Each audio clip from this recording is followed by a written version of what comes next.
Welcome to the mini blog part 4. ಇನ್ನು ಸಂಜೆ ಪೂಜೆಗೆ ಇಬ್ಬರು ಅಂಟಂದರು ಕಡುಬು ಮಾಡಿದರು, ಎರಡು ಡಿಫ್ರೆಂಟ್ ಸ್ಟೈಲಲ್ಲಿ. ಹಾಗೆ ಮಮ್ಮಿ ರವೆ ಪಾಯಸ ಹಾಗೆ ಬೂಂದಿ ಮಾಡಿದರು.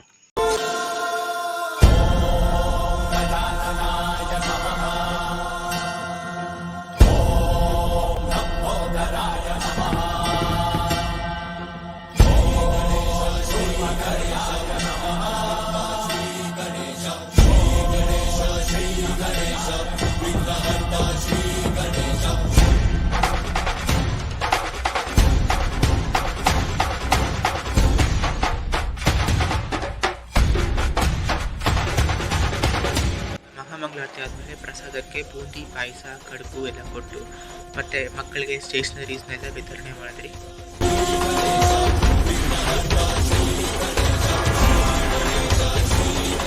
ಎಲ್ಲ ಆದಮೇಲೆ ಗಣೇಶನ ವಿಸರ್ಜನೆ ಮಾಡಿದ್ರಿ, ಬಟ್ ಅದನ್ನು ವೀಡಿಯೋ ತೊಗೊಳಕ್ಕಾಗಲಿಲ್ಲ.